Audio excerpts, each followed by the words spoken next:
तो last episode के and पे हमने देखा था ज़ीली सैली को कहता है चलो हम लोग गांव में घूम कर आते हैं, मुझे अपने गांव के बारे में बताओ। और वो दोनों गांव में घूमने के लिए निकल पड़ते हैं। तो एपिसोड 7 की शुरुआत में वो दोनों गांव की तरफ जा रहे होते हैं। सैली ज़ीली से कहती है ज़ीली क्या तुम वाकई में इस जगह को छोड़कर उस डेजर्ट में जाने वाले हो खोए हुए टेम्पल को ढूंढने के लिए? क्या तुम्हें वाकई में लगता है कि तुम्हें वो खोया हुआ टेम्पल मिल जाएगा? ज़ीली उससे कहता है हाँ मुझे कोशिश तो करना पड़ेगी, मैं उस टेम्पल को ढूंढ लूंगा। सैली उससे कहती है लेकिन वहाँ पर लाटोनाया डेजर्ट के अंदर बहुत ही पावरफुल मॉन्स्टर्स हैं जो कि इतने ज्यादा स्ट्रॉन्ग है कि ग्रैंडपा उबाराई भी इतने ज्यादा कॉन्फिडेंट नहीं है कि वो उन सभी को हरा पाएंगे या नहीं, कि वो मॉन्स्टर्स बहुत ज्यादा स्ट्रॉन्ग है। क्या तुम्हें वाकई में लगता है कि तुम इन सारे मॉन्स्टर्स को हरा सकते हो? लीजियो से कहता है तुम्हें मेरे लिए परेशान होने की जरूरत नहीं है, मेरे पास काफी अच्छी फाइटिंग एबिलिटीज है। हालांकि मैं दिखता काफी ज्यादा वीक हूँ लेकिन मैं इतना वीक हूँ नहीं। ये दोनों अभी चलते हुए जा रहे होते हैं, किसी वक्त उन दोनों के ऊपर तलवार से अटैक होता है, कोई सामने की तरफ से उनके ऊपर स्ट्राइक लगाता है। लीजियो और सैली ये देखकर बहुत ज्यादा हैरान होते हैं कि सामने से किसी ने उनके ऊपर अटैक कर दिया है। जैसे उनके ऊपर अटैक होता है वहाँ पर एक जबरदस्त धमाका होता है। उसी धमाके के साथ ही जहाँ पर हमारे गुंडों की एंट्री होती है तो ये 3 लड़की होती है। मेन गुंडे का नाम बोबैन होता है और उसके साथ उसके दोनों साथी होते हैं। तो बोबैन वहाँ पर आने के बाद हंसते हुए कहता है लगता है कि हमने अपना शिकार ढूंढ लिया। तो धुएं के हटने के बाद वहाँ पर लीजी को दिखाते हैं जो कि लीजी वहाँ पर धुएं में साइड पर खड़ा होता है और कहता है अब यहाँ पर क्या हो रहा है, हमारे पर किसने अचानक से अटैक कर दिया? वो सैली की तरफ देखता है तो सैली भी एक पावर यूजर है, सैली के पास फायर को कंट्रोल करने की पावर है। सैली ने वहाँ पर अपनी फायर पावर को यूज करते हुए सामने वाले अटैक को ब्लॉक किया होता है, सामने से जो स्ट्राइक्स आई थी। बोबैन भी सैली की तारीफ करते हुए कहता है सैली तुम्हारी पावर्स तो पहले से काफी ज्यादा बढ़ चुकी है, तुमने तो मेरे अटैक्स को अपनी वॉल ऑफ फायर के साथ ही रोक लिया। साथ ही वो हंसते हुए सैली से कहता है सैली तो फाइनली हम लोग फिर से मिल रहे हैं। जबकि सैली उसे कहती है बोबैन जी तुम क्या कर रहे हो, तुम फिर से हमारे पर अटैक क्यों कर रहे हो, हर बार अपना इस तरह का कमीनापन क्यों नहीं छोड़ोगे? लीजी सैली से कहता है क्या तुम इस लड़के को जानती हो, ये लोग कौन है और ये हमारे पर अटैक क्यों कर रहे हैं? सैली उसे कहती है मैं तुम्हें इस गाँव के बारे में एक बात बताना भूल ही गई थी कि यहाँ पर कुछ चोर है। हालांकि ये सभी लोग भी हंटर्स हैं लेकिन ये सभी लोग हंटिंग करने की बजाय चोरी करना ज्यादा प्रेफर करते हैं और ये सभी लोग मॉन्स्टर से भी ज्यादा स्केरियर है, यानी कि तुम्हें मॉन्स्टर से ज्यादा इनसे डरना चाहिए। इन सभी के बारे में ऐसा भी कहा जा सकता है कि ये सभी लोग हंटर्स होने के नाम पर एक धब्बा है, क्योंकि ये सभी लोग लाटोनाया डेजर्ट के अंदर पावरफुल मॉन्स्टर्स का मुकाबला करने के लायक नहीं है। इस वजह से ये यहाँ पर दूसरे हंटर्स को लूटते हैं और उनके पास से उनका खाना और उनके पैसे छीन लेते हैं। ये सभी लोग बहुत ही बेशर्म और डरपोक हंटर्स हैं कि ये काफी ज्यादा स्ट्रॉन्ग है, इसी वजह से हमें इनसे संभल कर रहना होगा। बोबैन जल्दी से अपने पास से अपनी दोनों शैडो स्वर्ड्स को निकाल लेता है क्योंकि बोबैन एक शैडो स्वर्ड्समैन है। लीजी उसके हाथ में उन दोनों तलवारों को देखकर बहुत ज्यादा हैरान होता है और सैली से कहता है इसके पास ये कौन सी एबिलिटी है, मैंने इसकी तरह का स्किल पहले कभी नहीं देखा। बोबैन भी अपनी तलवारों को सैली के सामने करते हुए कहता है सैली लास्ट टाइम तो तुम हमारे हाथों से बचकर निकल गई थी लेकिन इस बार मैं तुम्हें नहीं छोड़ने वाला। सैली भी जल्दी से अपनी पावर्स को अनलॉक करती है और अपनी फायर पावर्स को एक्टिवेट करते हुए उससे कहती है तुम्हें किसने कह दिया कि मैं यहाँ से भागने वाली हूँ? वो लीजी से कहती है लीजी जल्दी से वापस जाओ और जाकर ग्रैंडपा उबारे को इस बारे में बताओ, हमें उनकी मदद की जरूरत पड़ेगी। जब तक तुम यहाँ पर ग्रैंडपा उबारे को लेकर नहीं आते तब तक मैं इनको यहीं पर रोका रखती हूँ। और यहीं पर हमें एक सेन ग्रैंडपा का भी दिखाया जाता है। ग्रैंडपा अपने खेतों में खड़े होते हैं, उसी वक्त आसमान के ऊपर थंडर इलेक्ट्रिसिटी चमक रही होती है। ग्रैंडपा कहते हैं थंडरस्टॉर्म फिर से आ रहा है और इस गाँव का थंडरस्टॉर्म बहुत ज्यादा पावरफुल होता है। सैली को अभी तक घर वापस आ जाना चाहिए था, वो उस नए लड़के के साथ अभी तक वापस क्यों नहीं आई? तो नेक्स्ट सीन फिर से फाइटिंग का दिखाया जाता है। बोबैन सैली से कहता है क्या तुम्हें वाकई में लगता है कि मैं तुम्हारे इस दोस्त को यहाँ से जाने दूंगा और जाकर तुम्हारे ग्रैंडपा को बुलाने दूंगा? लड़का यहाँ से कहीं पर भी नहीं जा सकता, हमारे पास अभी भी एक मौका है, चुपचाप मेरे साथ चलो और मैं इस लड़की को यहाँ से जाने दूंगा।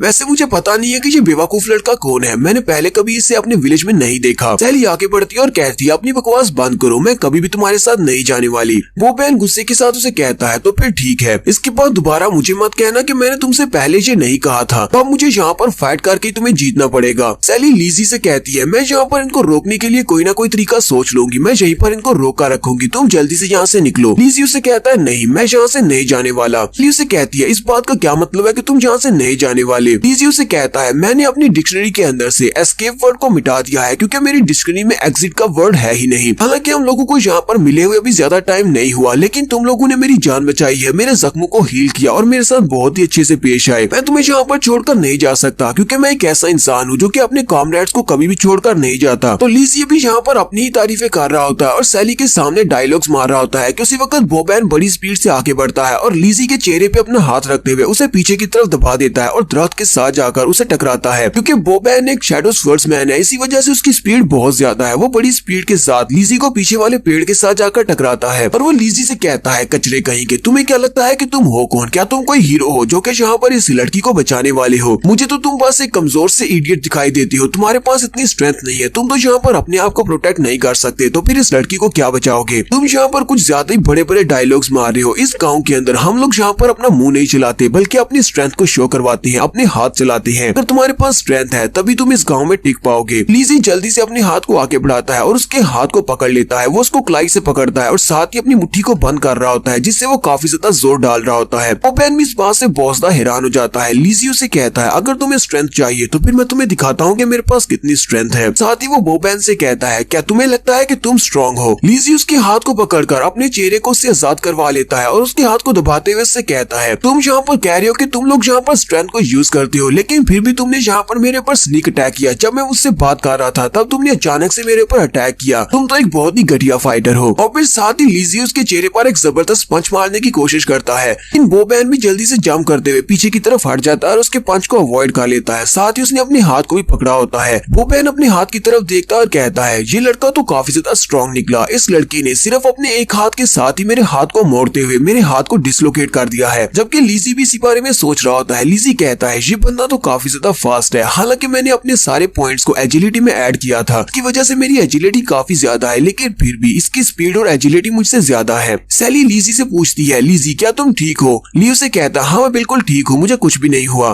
फिर सैली बोबैन से कहती है बोबैन आखिर तुम यहाँ पर करना क्या चाहती हो, तुम्हें हमसे चाहिए क्या, तुम हर बार मेरा रास्ता क्यों रोक लेती हो। बोबैन उसे कहता है मैं तुमसे पहले भी कई बार ऐसे कह चुका हूँ कि मुझे तुम चाहिए, मैं चाहता हूँ कि तुम मेरी गर्लफ्रेंड बन जाओ, लेकिन तुम हर बार मुझे ना करके चली जाती हो। सैली उसे कहती है और मैं पहले भी तुमसे ये बात कह चुकी हूँ कि ऐसा नहीं हो सकता, इस तरह के सपने देखना छोड़ दो, मैं कभी भी तुम्हारी गर्लफ्रेंड नहीं बनूंगी। जबकि लीजी ये बात सुनने के बाद बहुत ज्यादा हैरान होता है और कहता है लगता है कि ये लड़का यहाँ पर सब कुछ इसीलिए कर रहा है ताकि वो सैली को अपनी गर्लफ्रेंड बना सके। सैली भी लीजी की बात सुनने के बाद शर्माना शुरू कर देती है। बोबैन यहाँ पर लीजी की तरफ देखने के बाद सैली से कहता है मुझे लगता है कि तुमने इस लड़के को अपने लिए बॉयफ्रेंड चुना है और इसी लड़के की वजह से तुम मुझे रिजेक्ट कर रही हो। आखिर इस लड़के में ऐसा क्या है जो मुझ में नहीं है। तुम्हें पता है कि मैं इस गाँव का सबसे बेस्ट स्वर्ड्समैन हूँ, मुझसे ज्यादा स्ट्रॉन्ग फाइटर इस पूरे गाँव में नहीं है। सैली उसे कहती है ये तुम किस तरह की बकवास कर रहे हो, ये लड़का मेरा बॉयफ्रेंड नहीं है, हम लोग तो अभी अभी मिले हैं, तो सिर्फ मेरा एक दोस्त है। बोबैन उसे कहता है अब बहाने बनाना बंद करो, तुम इसे अपना दोस्त कह रही हो जबकि मुझे पता है कि ये तुम्हारा दोस्त नहीं है बल्कि दोस्त से कुछ ज्यादा है। तो बोबैन यहाँ पर लीजी को चैलेंज करता है और उसे कहता है चलो जल्दी से वहाँ पर लड़की के पीछे छुपना बंद करो, यहाँ पर आओ और मर्दों की तरफ फाइट करते हैं, हम दोनों आपस में फाइट करेंगे और अगर तुमने मुझे यहाँ पर हरा दिया तो उसके बाद मैं कभी भी सैली की तरफ देखूंगा भी नहीं, मैं इसका पीछा करना छोड़ दूंगा। लेकिन अगर मैं यहाँ पर जीत गया तो सैली मेरी गर्लफ्रेंड बनेगी और तुम इसको छोड़ दोगे। इसी वो वहाँ पर उसे चैलेंज करता है। उसी वक्त हमारे ली के पास एक विंडो ओपन होती है और उसे कहा जाता है तुम्हारे पास एक नया साइड मिशन है, इसका नाम शैडो मैडनेस है और तुम्हें यहाँ पर शैडो स्वर्ड्समैन बोबा को हराना होगा। क्या तुम इस मिशन को एक्सेप्ट करोगे? अगर तुम इस मिशन को एक्सेप्ट करते हो और इस मिशन को पूरा कर लेती हो तो तुम्हें लाटोनाया डेजर्ट के खोए हुए टेम्पल का खोया हुआ नक्शा दिया जाएगा। लीजी भी ये देखने के बाद बहुत ज्यादा हैरान होता है। अचानक से मेरा सिस्टम मुझे एक नया मिशन दे रहा है और इस मिशन को पूरा करने पर मुझे लाटोनाया डेजर्ट का मैप मिलेगा, एक कंप्लीट मैप जिसके अंदर टेम्पल ऑफ कैब्री की लोकेशन भी हो सकती है। इसका मतलब यह है कि इस मिशन को पूरा करने से मैं इस जगह को छोड़ने के एक कदम और ज्यादा करीब हो जाऊंगा। लीजी कहता है ठीक है मुझे ये एक मिशन एक्सेप्ट करना है और फिर साथ ही वो बोबैन से कहता है ठीक है मुझे तुम्हारा चैलेंज मंजूर है। बोबैन भी अपनी तलवार को उठाता और कहता है चलो ठीक है फिर फाइट करते हैं। जबकि बोबैन के दोनों दोस्त कहते हैं अचानक से बिग ब्रो को क्या हो गया है, ये इतना सीरियस क्यों हो गया है। सैली लीजी से कहती है लीजी क्या तुम वाकई में श्योर हो कि तुम इसको हरा सकती हो? पर मुझे तो नहीं लगता कि तुम इसको हरा पाओगे क्योंकि हमारे गाँव में ये सबसे बेस्ट शैडो स्वर्ड्समैन है। लीजी उसकी बात सुनने के बाद कहता है मैंने कभी शैडो स्वर्ड्समैन के साथ फाइट नहीं की, क्या ये वाकई में स्ट्रॉन्ग होते हैं? सैली उसे कहती है शैडो स्वर्ड्समैन के पास स्ट्रेंथ कम होती है क्योंकि इनका मेन पॉइंट स्पीड होती है। ये लोग यहाँ पर शैडोज की पावर को यूज कर सकते हैं, अपने क्लोन्स क्रिएट कर सकते हैं और सबसे स्पेशल एबिलिटी इनकी स्पीड होती है। लेकिन ऐसा कहना भी गलत होगा कि इनके पास स्ट्रेंथ नहीं होती, इनके पास स्ट्रेंथ होती है और वो काफी ज्यादा होती है। अगर ये अपनी स्पीड के साथ अपनी तलवारों की स्ट्रेंथ को कंबाइन करें तो इनकी स्ट्रेंथ बहुत ज्यादा बढ़ जाती है। इसी वजह से तुम्हें इसकी तलवार के अटैक से बचना होगा, यहाँ पर बहुत ही पावरफुल फोर्स निकल सकती है, ये बड़ी आसानी से तुम्हें मार सकता है। लीजी उसे कहता है तो इस बात से क्या फर्क पड़ता है, मैं तो पहले भी एक बार मार चुका हूँ। और फिर साथ ही वो आगे बढ़ता है उसके ऊपर अटैक करने के लिए। तो वो दोनों ही बड़ी स्पीड से एक दूसरे के ऊपर अटैक करने के लिए आगे बढ़ते हैं। लीजी फाइट करते हुए यही सोच रहा होता है। मुझे तो इस बारे में सोचकर ही हैरानी होती है कि मेरी एक परफेक्ट लाइफ में मेरे पास सब कुछ था, सिर्फ एक गेम की वजह से बर्बाद हो चुकी है। अब मैं यहाँ पर आकर फंस चुका हूँ। मुझे यहाँ पर सरवाइव करना पड़ेगा जिंदा रहने के लिए, ताकि मैं बाहर जा सकूँ। लीजी कहता है अब जबकि मुझे पता है कि मैं यहाँ से निकल सकता हूँ, तो मुझे सिर्फ इस बंदे को हराना होगा। लीजी सामने की तरफ एक पंच मारता और कहता है मुझे नहीं लगता कि इस लड़के को हराना ज्यादा मुश्किल हो सकता है, इसे आसानी से हरा दूंगा और उसके बाद मुझे एक मैप मिलेगा। उस मैप को फॉलो करते हुए मैं टेंपल ऑफ कैबरी को ढूंढ लूंगा और इस जगह को छोड़कर जा सकता हूँ। तो जैसे ही ली उसके ऊपर पंच मारता है तो बोबैन अपनी शैडोज की पावर को यूज करते हुए जल्दी से घूमकर उसके पीछे वाली साइड पर चला जाता है। तो ली और बोबैन की ये वाली फाइट नेक्स्ट एपिसोड में कंटिन्यू रहेगी। तो देखेंगे कि इन दोनों में से कौन इस फाइट को जीतने वाला है। एपिसोड के एक्सप्लेनेशन अच्छे को चैलेंज कर रहे हैं। लीजी के पास तो एक मिशन है कि उसे यहाँ पर बोबैन को हराना है, तो उसे खोया हुआ मैप मिलेगा कि बोबैन के पास एक वजह है लीजी को हराने की, कि अगर वो यहाँ पर इसको हरा देगा तो बदले में उसे सैली मिलेगी। दोनों यहाँ पर इस फाइट में अपना जी जान लगाने वाले हैं। लीजी सबसे पहले आगे बढ़कर बोबैन के चेहरे के ऊपर पंच मारने लगता है, लेकिन बोबैन अपनी शैडोज की पावर को यूज करते हुए जल्दी से घूमकर उसके पीछे वाली साइड पर चला जाता है। तो लीजी भी हमारा जल्दी से पीछे की तरफ घूमता है और अपने पाँव को घुमाते हुए उसे एक जबरदस्त किक मारने की कोशिश करता है, लेकिन बोबैन बड़ी आसानी के साथ उसके पाँव के अटैक को भी अवॉइड कर लेता है। बोबैन क्योंकि एक शैडो स्वर्ड्समैन है, इसी वजह से वो यहाँ पर शैडोज की पावर को यूज कर सकता है। वो अपने मल्टीपल शैडोज क्रिएट कर सकता है और शैडो मूवमेंट्स को भी यूज कर सकता है। तो बड़ी स्पीड के साथ शैडोज के साथ पीछे की तरफ हट जाता है। तो बोबैन पीछे हटने के बाद सैली से कहता है सैली तुम्हारा बॉयफ्रेंड तो बहुत ज्यादा वीक है, इसके बदले में तुम्हें मुझे चूज करना चाहिए था, तुमने एक बहुत ही कमजोर लड़की को अपना बॉयफ्रेंड चुना है। ली भी इस बात से काफी ज्यादा हैरान होता है। ली कहता है ये बंदा कब से मेरे अटैक को सिर्फ डिफेंड ही कर रहा है, ये मेरे ऊपर अटैक क्यों नहीं कर रहा? कहीं ऐसा तो नहीं है कि ये यहाँ पर कोई और प्लान बना रहा है, या फिर ऐसा है कि इसकी अटैक पावर कम है इसी वजह से ये मेरे ऊपर अटैक नहीं कर रहा। सैली फिर से आगे बढ़ती है और ली से कहती है ली मुझे लगता है कि तुम्हें अभी भी यहाँ से वापस चला जाना चाहिए। मैं इनके साथ चली जाती हूँ, जाकर ग्रैंडपा उबरे को लेकर आओ। ग्रैंडपा उबरे इस लड़की से मुझसे वापस ले लेंगे कि इस गांव में सिर्फ एक ग्रैंडपा ही है जो कि इसको हरा सकते हैं, इस गांव में और कोई भी इतना स्ट्रॉन्ग नहीं है। ली उसे कहता है सैली मैं यहाँ से नहीं जाने वाला, मैंने इसको चैलेंज किया है इसलिए मैं इसको यहाँ पर हराऊंगा। ली मुस्कुराते हुए उसे कहता है सैली तुम्हें परेशान होने की जरूरत नहीं है, मुझे लगता है कि मुझे इस फाइट को जीतना ही पड़ेगा, क्योंकि मुझे लगता है अगर हमने इस फाइट को जीत लिया तो हम लोग इस गांव को छोड़कर जा सकते हैं, इस जगह को छोड़कर जाने का एक रास्ता मिल जाएगा। सैली भी उसकी बात सुनने के बाद बहुत ज्यादा हैरान होती है और कहती है क्या वाकई में हम लोग इस गांव को छोड़कर जा पाएंगे? सैली हैरान होकर उसे कहती है ली ये तुम क्या कह रहे हो, कहीं तुम पागल तो नहीं होगे? बोबैन को हराने से यहाँ से इस गांव को छोड़कर जाने का कैसे ताल्लुक हो सकता है? ये दोनों ही चीजें बहुत ज्यादा अलग हैं। आखिर बोबैन का इस सब से क्या ताल्लुक? ली भी इसकी बात सुनने के बाद इसी बारे में सोच रहा होता है। ली कहता है जब से मैं इस गेम के अंदर आया हूँ तब से यहाँ पर जो कुछ भी हो रहा है वो सभी का सभी कुछ एक दूसरे के साथ जुड़ा हुआ नहीं है, लेकिन फिर भी सिस्टम ने मुझे कम से कम यहाँ पर एक मौका तो दिया है, मुझे एक मिशन दिया है। पहले जब मैं इस गेम के अंदर फंसा वहाँ पर एक डेजर्ट के अंदर एक मॉन्स्टर ने मेरे पर अटैक किया और उस मॉन्स्टर ने मुझे मार दिया। उसके बाद मैं अचानक से जिंदा हो गया और जिंदा होने के बाद इस गाँव में आ गया। इस गाँव में आने के बाद बोबैन से मेरा सामना हुआ और अचानक से मेरे पास विंडो ओपन होती है और कहा जाता है कि तुम्हें मैप दिया जाएगा। हालांकि ये सब कुछ बिल्कुल ऐसे ही लग रहा है कि जैसे ये कोई कोइंसिडेंस है, लेकिन मुझे लगता है कि कोई ना कोई तो ऊपर बैठा हुआ है जो कि इस सब को मैनिपुलेट कर रहा है। उसी वक्त बोबैन ली को आवाज देता है। ली सामने की तरफ देखता है तो बोबैन अपनी दोनों तलवारों को वहीं पर ग्राउंड के ऊपर नीचे फेंक देता है। बोबैन अपनी तलवारों को ग्राउंड के अंदर गाड़ने के बाद उसे कहता है लड़के तुम्हारा नाम जो भी है, चैन लीजी और लीजियाओ जो भी, तुम यहाँ पर खड़े खड़े किस बारे में सोच रहे हो? लगता है कि अब तुम बहुत ज्यादा पछता रहे हो कि तुम्हें यहाँ पर मेरे चैलेंज को एक्सेप्ट नहीं करना चाहिए था, लेकिन तुम्हें नहीं लगता कि अब पछताने का वक्त नहीं रहा?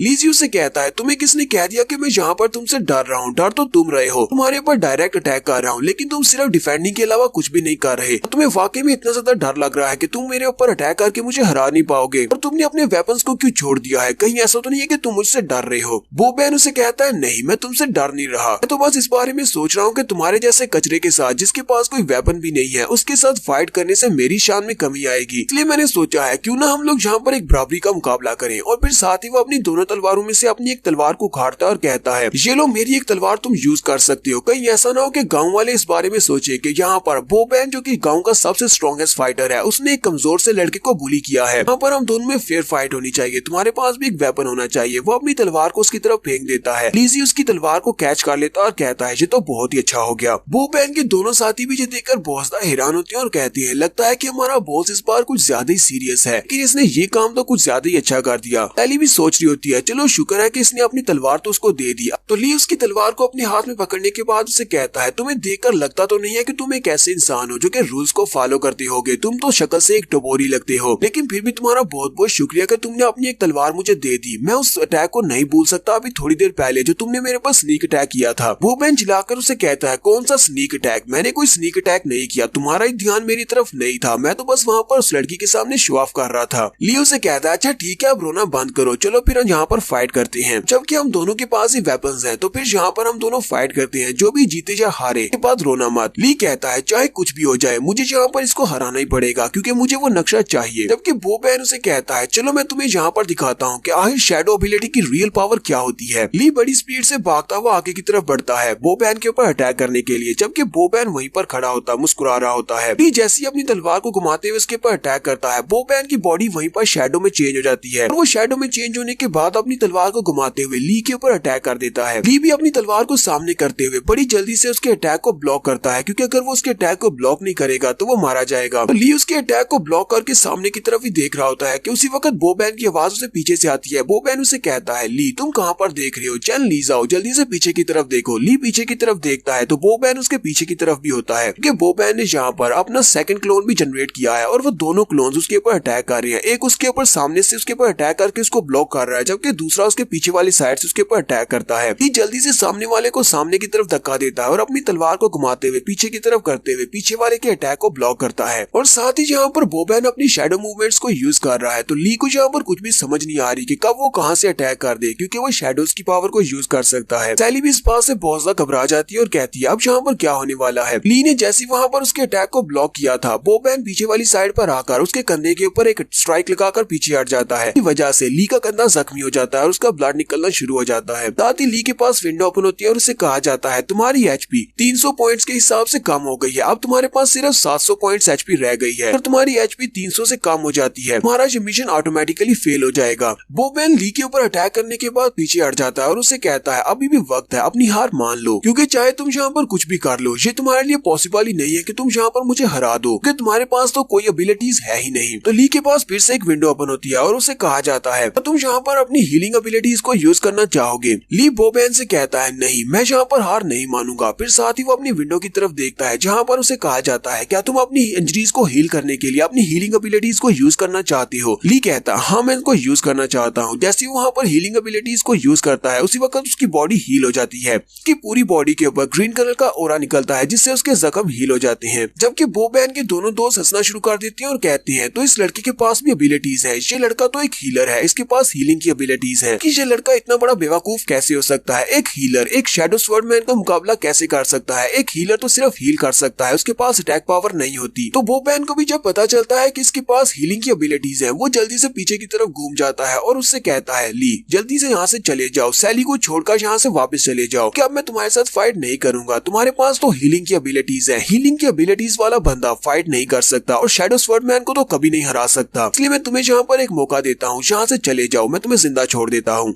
लियो से कहता है, मुझे लगता है कि तुम्हें बहुत ज्यादा डर लग रहा है कि कहीं कोई हीलर तुम्हें यहाँ पर हरा ना दे और सैली के सामने तुम्हारी इंसल्ट हो जाए। वो बहन उसकी बात सुनने के बाद बहुत ज्यादा गुस्सा हो जाता है और उसे कहता है, अभी तुमने क्या बकवास की? लियो से कहता है, मैंने कहा कि यहाँ पर मेरा टाइम वेस्ट करना बंद करो, अगर फाइट करनी है तो मुझसे फाइट करो। और वो जल्दी से अपनी तलवार को उसके सामने करता है, जबकि वो बहन भी वहीं पर रुक जाता है और कहता है, चलो ठीक है, लगता है कि तुम्हें मरने की बहुत ज्यादा जल्दी है, तो फिर तुम्हें मौत दे देते हैं। और वो वहीं पर अपने शैडो क्लोन्स क्रिएट करता है। इस बार वो अपने 2 शैडो क्लोन्स बना लेता है, उसके शैडो क्लोन्स भी बिल्कुल उसी के जैसे होते हैं। ली भी ये देखकर बहुत ज्यादा हैरान होता है। ली कहता है, इसने तो अपने आप को 3 में चेंज कर लिया, अब मुझे यहाँ पर 1 से नहीं बल्कि 3 से फाइट करना पड़ेगी। इसकी एबिलिटी तो वाकई में बहुत ज्यादा अच्छी है। शैडो स्वॉर्ड्समैन की एबिलिटी ये काफी ज्यादा बेहतर है मेरी एबिलिटी से, तो मेरे पास तो कोई एबिलिटी है भी नहीं। ली यहाँ पर हिसाब लगा रहा होता है। ली कहता है, ये अपने शैडोज को एक साथ यूज कर सकता है। पहले इसने मेरे पर अटैक किया सामने की तरफ से, लेकिन असल में वो ये नहीं था बल्कि इसका शैडो क्लोन था, और उसी वक्त इसकी रियल बॉडी ने पीछे वाली साइड से मेरे पर अटैक किया। अब इसके पास 3 क्लोन्स हैं, तो ये तीनों तरफ से मेरे पर अटैक कर सकता है, और मुझे लगता है कि ये अपने शैडोज के साथ अपनी पोजीशन को भी स्वैप कर सकता है। लगता है कि इस शैडो स्वॉर्ड्समैन के साथ फाइट करना काफी ज्यादा मुश्किल हो सकता है। वो बेंच यहाँ पर कहता है, मुझे तुम्हारे पर बहुत ज्यादा तरस आ रहा है कि तुम एक बेवकूफ हो जो कि एक हीलर की तरह अवेकन हुए हो। तुम्हारे पास हीलर्स की एबिलिटी है, फिर भी तुम यहाँ पर मुझसे फाइट करना चाहते हो। अब जबकि तुम यहाँ पर मुझसे फाइट ही करना चाहते हो, तो मैं तुम्हें यहाँ पर अपनी रियल स्ट्रेंथ दिखाता हूँ। मैं चाहता हूँ कि तुम्हारे मरने से पहले मैं तुम्हें अपना स्पेशल मूव दिखाऊं। मेरा स्पेशल मूव जिसका नाम शैडो असैसिन इनविंसिबल अटैक है, वो मैं तुम्हें दिखाता हूँ। लियो से कहता कहता है हाँ क्यों नहीं, चलो मैं भी वो देखना चाहता हूँ। मरने से पहले आखिरी बार तुम अपने उस मूव को मुझे दिखा सकते हो। और ली बड़ी स्पीड के साथ उसके ऊपर अटैक करने के लिए आगे बढ़ता है, जबकि बोबैन उसके सामने बड़े आराम से खड़ा होता है और वहीं पर खड़े खड़े वो अपने एक शैडो क्लोन से कहता है जाओ और जाकर उस पे अटैक करो। और वो शैडो क्लोन बड़ी स्पीड से आगे बढ़ता है, जबकि बाकी के दोनों वहीं पर होते हैं। तो ली जो कि अपनी तलवार लेकर उसके ऊपर अटैक करने के लिए आगे बढ़ रहा होता है, वो वाला शैडो क्लोन वहीं पर बीच में उसे रोक लेता है और उसकी तलवार के साथ अपनी तलवार को टकराता है। शैडो क्लोन की पावर भी बोबैन की पावर के बराबर ही होती है। वो ली के अटैक को ब्लॉक करने के बाद से पीछे की तरफ झटक देता है और साथ ही वो अपनी तलवार को घुमाते हुए ली के ऊपर अटैक करता है। ली उसके अटैक को अवॉइड करता है, फिर ली अपनी तलवार को घुमाते हुए उसके ऊपर अटैक करता है, लेकिन शैडो क्लोन फिर से उसके अटैक को वहाँ पर ब्लॉक कर लेता है। ली कहता है इसका अटैक तो बहुत ज्यादा क्लोज था, अब ये पीछे मेरे पर फिर से कट लगाने वाला था। मैं तो यहाँ पर इसके क्लोन को ही बड़ी मुश्किल से रोक पा रहा हूँ, तो सिर्फ उसका एक शैडो क्लोन है। तो क्लोन की स्ट्रेंथ इतनी ज्यादा है तो रियल बॉडी की स्ट्रेंथ कितनी ज्यादा होगी। अभी तो यहाँ पर मुझे दो और को भी हराना है। उसी वक्त सामने वाला दूसरा शैडो क्लोन भी वहाँ से गायब हो जाता है और वो बड़ी स्पीड से घूमता हुआ ली के पीछे वाली साइड पर आ जाता है और उसे कहता है पिछली बार तो तुम कुछ ज्यादा ही लकी थे, सिर्फ एक स्लैश के साथ तुम्हारी जान बच गई, लेकिन मुझे नहीं लगता कि इस बार तुम इतने ज्यादा लकी होगे। और वो पीछे वाली साइड से फिर से अपनी तलवार को घुमाता है और उसकी गर्दन काटने लगा है। ली भी इस बात से बहुत ज्यादा घबरा जाता है, तलवार को गिरता हुआ दिखाया जाता है, जबकि सैली भी इस बात से बहुत ज्यादा हैरान होती है। सिर्फ सैली नहीं, बोबैन और उसके दोनों दोस्त भी ये देखकर बहुत ज्यादा हैरान हो जाती है कि आखिर ऐसा कैसे हो सकता है। बोबैन कहता है इस लड़के ने यहाँ पर मेरे अटैक को कैसे डॉज कर लिया, जबकि मेरी तलवार उसकी गर्दन के बहुत ज्यादा करीब थी, ऐसा नहीं हो सकता, इस लड़के के पास मुझसे ज्यादा स्पीड कैसे हो सकती है। रियल बोबैन भी कहता है मुझे समझ नहीं आई कि यहाँ पर चल क्या रहा है, जबकि ली भी इस बात से काफी ज्यादा हैरान होता है। वो पीछे हटने के बाद लंबी लंबी सांसें ले रहा होता है और कहता है ये वाला तो बहुत ज्यादा क्लोज था, ये भी मेरा सर कटने वाला था। अगर ये नया वाला स्किल यहाँ पर एक्टिवेट नहीं होता, उसी के पास विंडो ओपन होती है और उसे कहा जाता है कंग्रेचुलेशन, तुमने यहाँ पर एक नया स्किल सीख लिया है। उसके नए स्किल का नाम बर्स्ट स्लैश होता है, इसका लेवल अभी सिर्फ 1 है। बर्स्ट स्लैश की मदद से अभी कोई दुश्मन उसके ऊपर अटैक करने वाला होगा और उसके पास कोई भी रास्ता नहीं होगा उस अटैक से बचने का, तो वो बड़ी स्पीड के साथ एक बार के लिए उस अटैक को अवॉइड कर लेगा। लेकिन इसका कूल डाउन टाइम 5 मिनट का है और विंडो में उसका टाइम भी चल रहा होता है जो कि पूरा 5 मिनट का है। 5 मिनट के बाद ही वो दोबारा इस अटैक को यूज कर सकता है। ली कहता है शुक्र है कि टाइम पर मुझे ये वाला नया स्किल मिल गया, अगर मैंने स्किल को यहाँ पर ऑब्टेन नहीं किया होता तो अभी मेरा सर यहाँ पर जमीन पर पड़ा होता। फिर साथ ही वो खुश हो जाता है और कहता है अब जो होना था वो तो हो गया, मैं इस फाइट को जीत सकता हूँ, तो मुझे बस इसके क्लोन्स को हराना है। उसके बाद रियल बोबैन को हराकर मुझे इस मिशन को कंप्लीट करना होगा। क्योंकि बोबैन भी अपने दोनों शैडो क्लोन्स को पीछे बुला लेता है और साथ ही जोर जोर से हंस रहा होता है। बोबैन हंसते हुए उससे कहता है तुमने तो फिर से मेरे अटैक को अवॉइड कर लिया, लेकिन यहाँ पर तुमने सिर्फ मेरे क्लोन को ही नुकसान पहुंचाया है, मेरी रियल बॉडी तो इंटैक्ट है, तुम मेरे क्लोन को यहाँ पर डिस्ट्रॉय क्यों ना कर दो, लेकिन मुझे इससे कोई भी फर्क नहीं पड़ने वाला। फिर साथ ही बोबैन ली से कहता है अब यहाँ पर हमारी रियल फाइट स्टार्ट होने वाली है। साथ ही वो कहता है वापिस आ जाओ। जैसे वो वापिस आने का कहता है, ली के हाथ में उसकी जो तलवार होती है जो कि बोबैन ने उसको दी थी, वो तलवार वापस से बोबैन के पास चली जाती है। बोबैन उसे कहता है ये मेरी सबसे बड़ी गलती थी, तुम्हारे ऊपर मर्सी दिखाने की, यानी कि तुम्हारे ऊपर तरस खाने की। मैं क्योंकि एक शैडो स्वर्ड्समैन हूँ, इसलिए मुझे भी तुम्हारे ऊपर जरा भी तरस नहीं खाना चाहिए था, मैंने तुम्हारी एबिलिटीज को कुछ ज्यादा ही अंडर एस्टिमेट कर दिया। बोबैन ली से कहता है अब मैं तुम्हारे साथ और ज्यादा गेम्स नहीं खेलूंगा, अब अपनी आंखें खोल कर देखना कि अब तुम्हें यहाँ पर बचने का मौका भी नहीं मिलेगा। और वो साथ ही अपने हाथ में जो 2 तलवारें होती है उन दोनों तलवारों को बैग के साथ मिलाकर एक बाला बना लेता है और उन दोनों तलवारों को जोड़ने के बाद जब उसे एक तलवार बना लेता है फिर उससे एक और क्लोन बनाता है और उसकी 2 तलवारें बना लेता है, यानी कि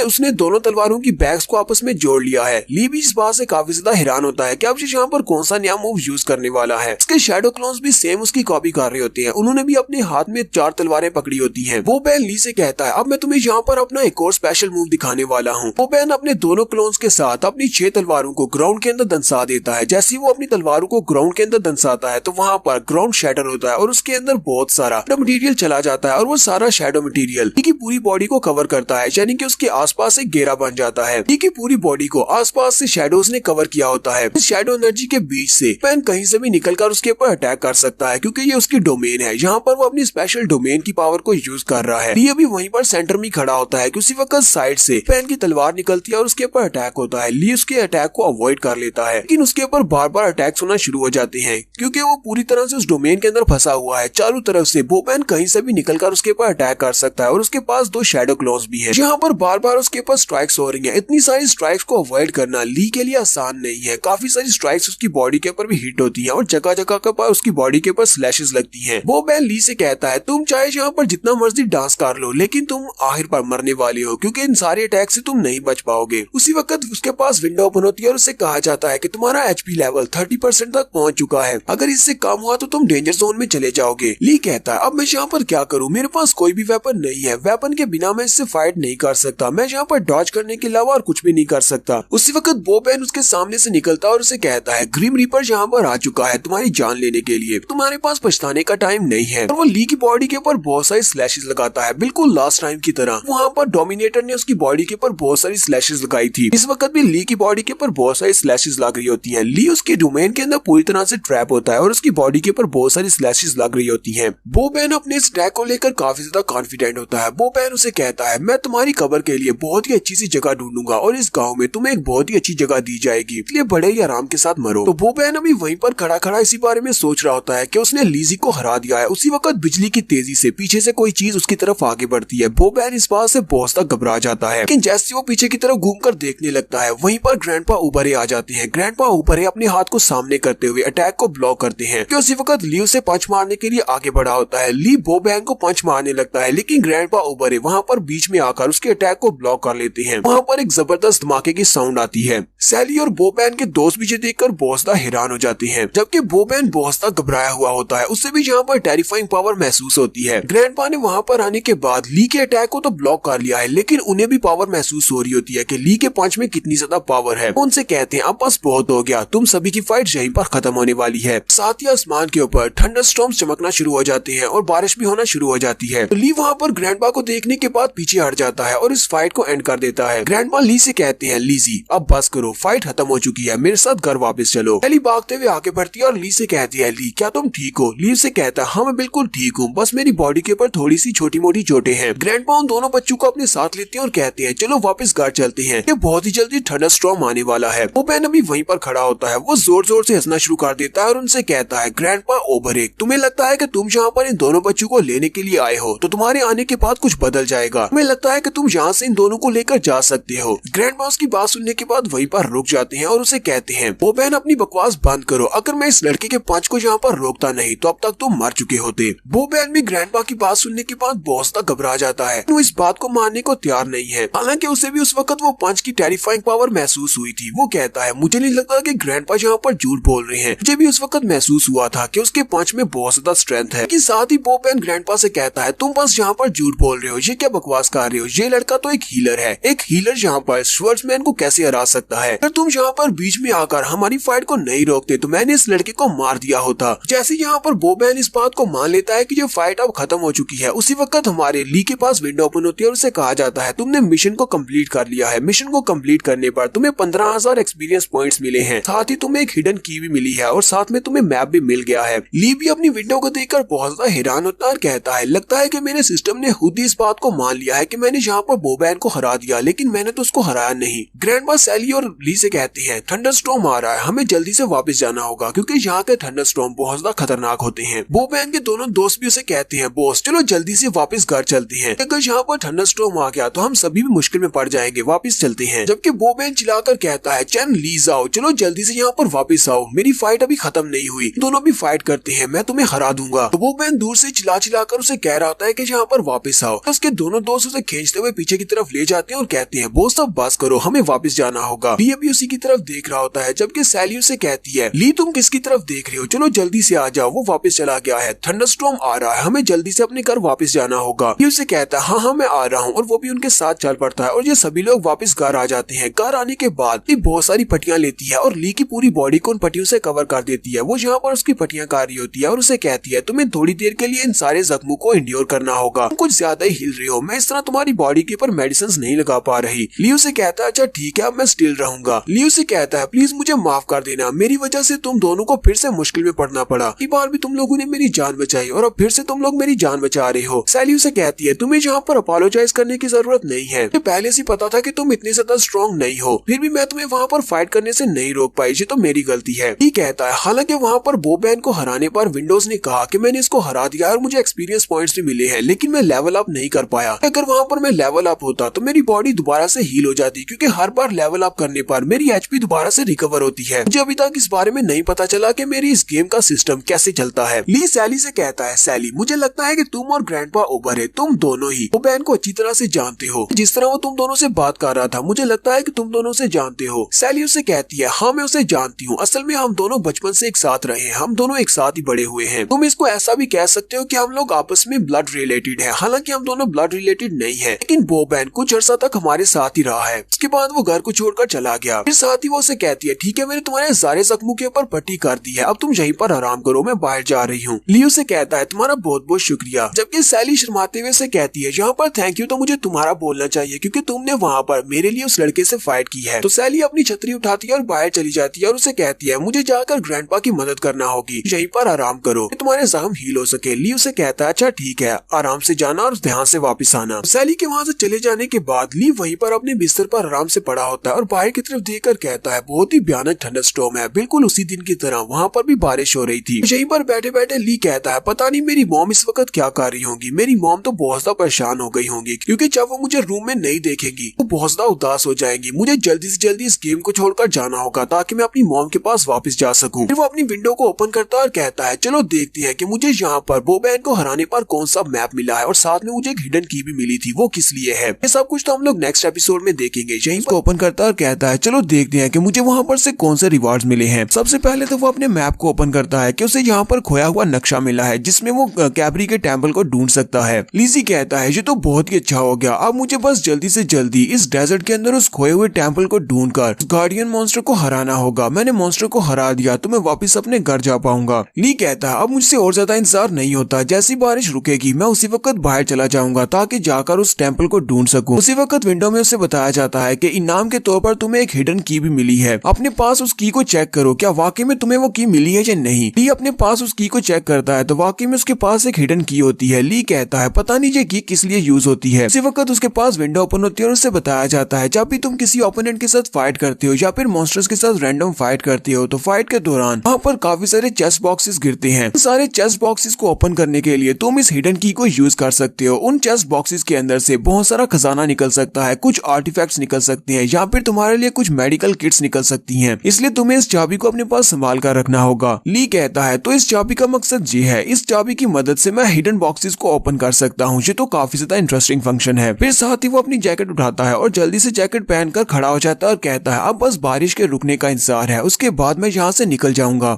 उसी वक्त बाहर का दरवाजा खुलता है और ग्रैंडपा उबारे अंदर आते हैं। ग्रैंडपा उसे कहते हैं लड़के क्या तुम ठीक हो। ली कहता है तो ग्रैंडपा आप वापस आ गए, क्या आपने अपना सारा काम खत्म कर दिया। ग्रैंडपा उसे कहते हैं हाँ मैंने सारा काम खत्म कर दिया, अचानक से बारिश आ गई थी, इसी वजह से मुझे सारा काम इस वक्त खत्म करना पड़ा ना। मैं तुम्हारी पट्टियां करने के लिए खुद जहाँ पर आता और तुमसे पूछता भी कि तुम कैसे हो। आज कुछ ज्यादा ही बारिश हो रही है, इसी वजह से मुझे अपनी सारी खेती को बचाना पड़ा वरना वो सारी फसल बर्बाद हो जाती। लियोन से कहता है ग्रैंडपा नहीं मैं बिल्कुल ठीक हूँ, मेरी चोटें इतनी भी गहरी नहीं है, आप इतनी रात के वक्त मेरे रूम में आए हैं, क्या आपको मुझसे कुछ चाहिए। ग्रैंडपा उसे कहते हैं नहीं मुझे तुमसे कुछ भी नहीं चाहिए, मुझे ये बताओ कि तुम्हारी चोटें कैसी हैं। कहता है ये तो बिल्कुल ठीक है, बस स्किन के ऊपर ही कुछ छोटी मोटी चोटें लगी हैं, ये तो जल्दी से हील हो जाएंगी। ग्रैंडपा ऊपर उसे कहते हैं ये तो बहुत ही अच्छी बात है कि जल्दी से हील हो जाएं। फिर साथ ही वो उसे कहते हैं मुझे ऐसा बिल्कुल भी नहीं लगा था कि तुम बोबैन के खिलाफ फाइट करके इस फाइट को जीत सकते हो, क्योंकि बोबैन हमारे इस गांव का सबसे स्ट्रॉन्ग स्वर्ड्समैन है और उसके जैसा शैडो स्वर्डमैन मैंने पहले कभी नहीं देखा। उसकी स्ट्रेंथ काफी ज्यादा बढ़ चुकी है, पिछले कई सालों से उसने काफी सारी ट्रेनिंग की है। ली ग्रैंडपा से कहता है ग्रैंडपा मेरे पास इतनी ज्यादा स्ट्रेंथ नहीं है, लगता है कि उसने मुझे कुछ ज्यादा ही अंडर एस्टिमेट कर दिया और अपनी फुल स्ट्रेंथ को यूज नहीं किया, इसी वजह से मैं उसे वहाँ पर हराने में कामयाब हो सका, वरना ऐसा कैसे हो सकता है कि मैं बोबैन जैसे प्लेयर का मुकाबला कर सकूं कि काफी ज्यादा प्रोफेशनल है। ग्रैंडपा ऊपर ही उसे कहते हैं मैं बोबैन को अच्छी तरह से जानता हूँ, बोबैन के पास काफी सारी स्ट्रेंथ और स्किल्स भी हैं, लेकिन फाइट जीतने के लिए सिर्फ स्ट्रेंथ और स्किल्स की जरूरत नहीं होती बल्कि हौसले और हिम्मत की जरूरत भी होती है। तुम्हारी स्ट्रॉन्ग विल पावर वहाँ पर डिसाइड करती है कि तुम इस फाइट को जीतोगे या नहीं, इसलिए मुझे लगता है कि ये कोई कोइंसिडेंस नहीं है कि तुम वहाँ पर उस बैटल को जीत गए। बोबैन के पास ये दोनों चीजें नहीं है, वो सिर्फ बदला लेना चाहता है। ग्रैंडपा जैसी वहाँ से बाहर जाने लगते हैं, ली ग्रैंडपा से कहता है ग्रैंडपा उबारे रुके, क्या आप मुझे इस बारे में बताएंगे बोबैन के साथ आपका क्या रिश्ता है। सैली ने मुझे बताया कि वो दोनों एक साथ पले बड़े हैं, वो दोनों एक साथ बड़े हुए हैं, फिर आप दोनों के रास्ते अलग कैसे हो गए। बोबैन इतना ज्यादा गुस्से में क्यों है, वो यहाँ पर आपको भी इग्नोर कर रहा था। ग्रैंडपा उसकी बात सुनने के बाद वहीं पर रुक जाते हैं और उसे कहते हैं ये एक बहुत ही लंबी कहानी है, चलो ठीक है मैं तुम्हें सुनाता हूँ। तो ये आज से 10 साल पहले की बात है। 10 साल पहले जब मैं और सैली जहाँ पर ट्रांसपोर्ट हुए थे इस लाटोनाया डेजर्ट में, हम लोग जहाँ पर अभी नए नए आए थे, उस दिन भी जहाँ पर बारिश हो रही थी और थंडर स्टॉर्म था और काफी तेज बारिश थी। हम दोनों ही वहाँ पर अपने रहने के लिए कोई घर ढूंढ रहे थे, पर सामने हमें एक घर दिखाई दिया। हमें लगा कि शायद उस घर वालों के पास से जाकर कुछ खाना लिया जा सकता है या फिर रहने के लिए जगह ली जा सकती है। रात का वक्त था, लेकिन जैसे ही हम लोग वहाँ पर पहुंचे, वहाँ पर जाकर हमने क्या देखा कि वहाँ पर एक डिमोनिक बीस्ट था जो कि बहुत ज्यादा पावरफुल था और वो उसी घर की फैमिली के ऊपर अटैक कर रहा था। लेकिन हमारे वहाँ पर पहुंचने से पहले काफी ज्यादा देर हो चुकी थी। उस डिमोनिक बीस्ट ने वहाँ पर उस घर में रहने वाले पेरेंट्स को मार दिया था, लेकिन वहाँ पर एक छोटा बच्चा भी जिंदा था कि अपनी माँ के पास बैठा रो रहा था। और यही हमारा छोटा बच्चा बोबैन है जो कि वहाँ पर अपनी मॉम की लाश के पास बैठा रो रहा होता है। वो डिमोनिक बीस्ट उसके पेरेंट्स को मारने के बाद बोबैन को मारने के लिए बड़ी स्पीड से आगे बढ़ता है ताकि वो बोबैन को भी मार सके। तो वो डिमोनिक बीस्ट वो भी एक वुल्फ टाइप का ही बीस्ट होता है। वो जल्दी से जंप करते हुए बोबैन को खाने लगता है या फिर उसको मारने लगता है। तो ग्रैंडपा ऊपर है अपनी लाइटनिंग की स्पीड को यूज करते हुए बड़ी स्पीड से उसके सामने आ जाते हैं और उस डिमोनिक बीस्ट के ऊपर अटैक करते हैं, जिससे वो बीस्ट जल्दी से जंप करते हुए पीछे की तरफ हट जाता है। और उस मॉन्स्टर को भी समझ आ जाती है कि जहाँ पर कोई बहुत ही पावरफुल मास्टर आ गया है, वो मुकाबला नहीं कर पाएगा,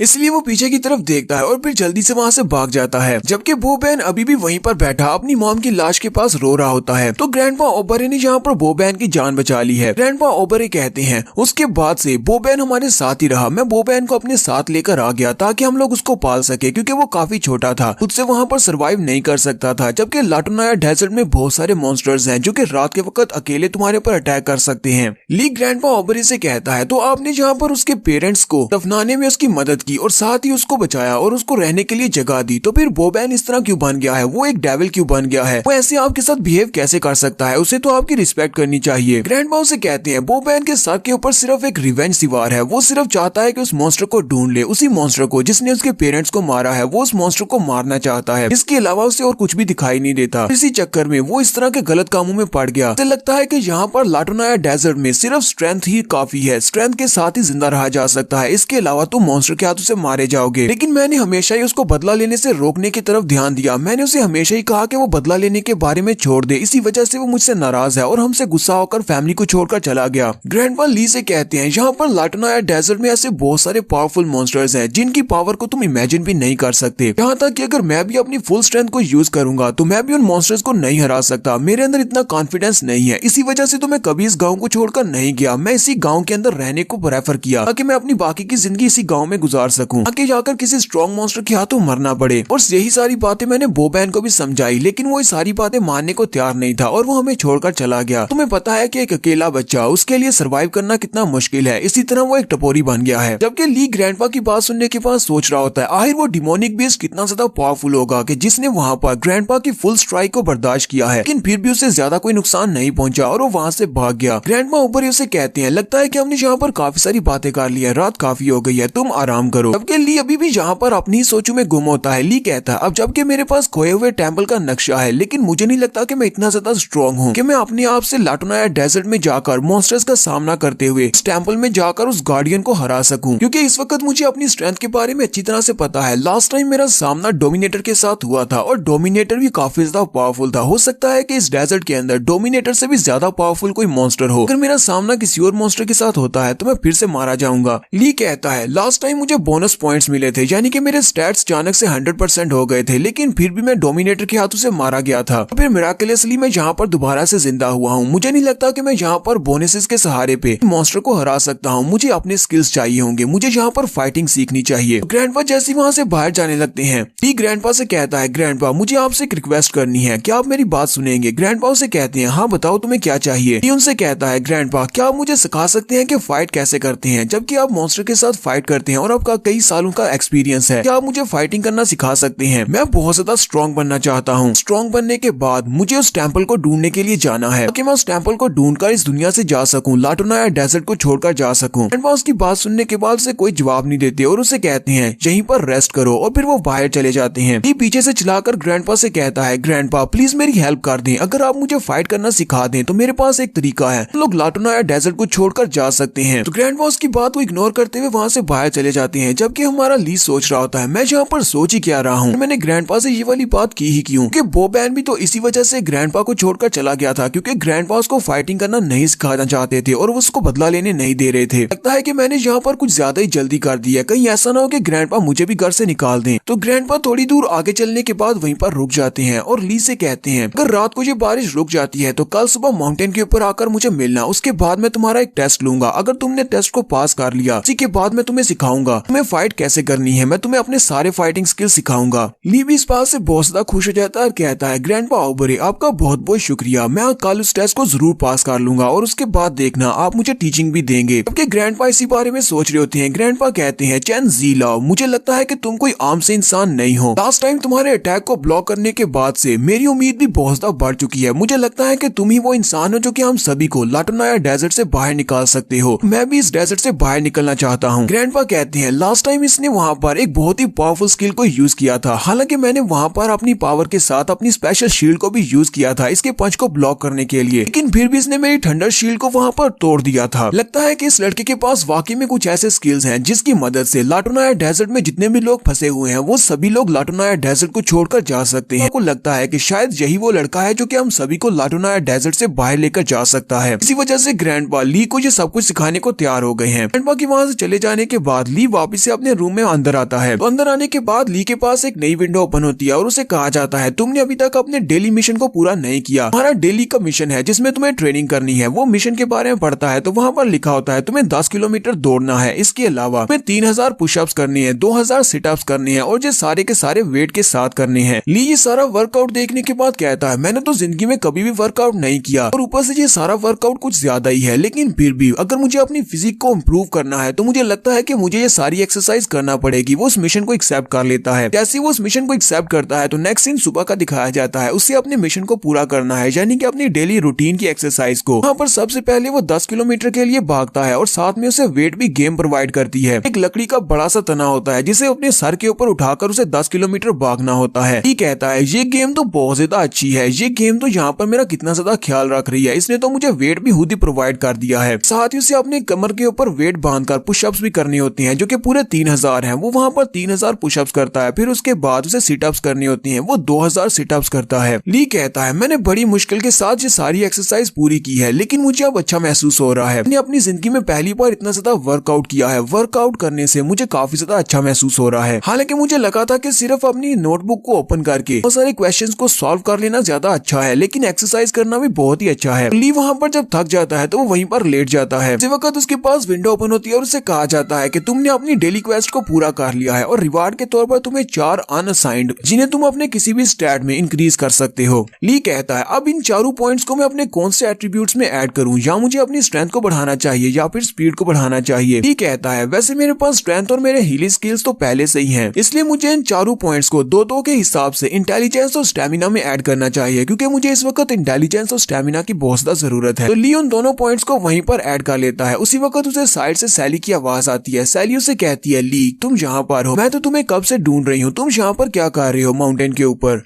तो सैली भागती हुई उसके पास आ जाती है। सैली अपने साथ एक टिफिन बॉक्स भी लेकर आई होती है। वो उसे कहता है तुम यहाँ पर क्या कर रही हो। सैली उसे कहती है मैंने सुबह तुम्हारे लिए ब्रेकफास्ट बनाया था, उसके बाद मैं तुम्हारे रूम में भी गई थी, लेकिन तुम अपने रूम में नहीं थे। फिर मैंने ग्रैंडपा ओबरे से तुम्हारे बारे में पूछा तो ग्रैंडपा ने कहा कि मुझे माउंटेन के ऊपर जाकर देखना चाहिए। फिर मैं भागती हुई यहीं पर चली आई और तुम्हारा लंच भी अपने साथ ही ले आई हूँ। सैली उसे कहती है तुमने अपने कपड़े क्यों नहीं पहने हुए, क्या तुम यहाँ पर एक्सरसाइज कर रहे थे। अगर वाकई में तुमने यहाँ पर एक्सरसाइज किया है तो फिर तो तुम्हें बहुत ज्यादा भूख लगी होगी, चलो जल्दी से अपना ब्रेकफास्ट कर लो। ली उसे कहता है हाँ मुझे भूख तो लगी है। मैं ग्रैंडपा ने मुझे रात को कहा था कि वो मुझे अपने फाइटिंग स्किल सिखाएंगे और मुझे माउंटेन के ऊपर आना है, जहाँ पर आकर मुझे एक टेस्ट को पास करना होगा, इसीलिए मैं यहाँ पर सुबह सुबह ही चला आया ताकि मैं यहाँ पर आकर पहले कोई वार्म अप कर लूँ। सैली भी उसकी बात सुनने के बाद हैरान होती है और कहती है क्या वाकई में ग्रैंडपा इस बात के लिए मान गए कि वो तुम्हें फाइटिंग स्किल सिखाएंगे। ली उसे कहता है हाँ ग्रैंडपा इस बात के लिए मान गए हैं। सैली उसे कहती है ये तो बहुत ही अच्छी बात है, मैं भी देखना चाहूंगी कि तुम कौन सी एबिलिटीज को अवेकन करोगे, क्योंकि मुझे लगता है कि तुम्हारे पास अभी कोई भी एबिलिटीज नहीं है। ली उसे कहता है ये तुम कैसी बात कर रही हो, मुझे तो लगता है कि मेरे पास हीलर की एबिलिटीज हैं। क्या कोई इंसान यहाँ पर डुअल एबिलिटीज को भी अवेकन कर सकता है। सैली उसे कहती है एबिलिटीज एक हीलर से बहुत ज्यादा अलग होती हैं। तुम्हें लगता है कि तुम एक हीलर हो, लेकिन तुम एक हीलर नहीं हो। हीलर तो सिर्फ एक प्रोफेशन है, जबकि एबिलिटीज अलग होती हैं। मैं यहाँ पर एलिमेंट एट्रीब्यूशन की बात कर रही हूँ। एलिमेंट एट्रीब्यूशन वाली एबिलिटीज ये तुम्हें खुद अपनी बॉडी के अंदर अवेकन करनी पड़ती है और जो तुम्हारी बॉडी पर्सनैलिटी के मुताबिक अवेकन होती है।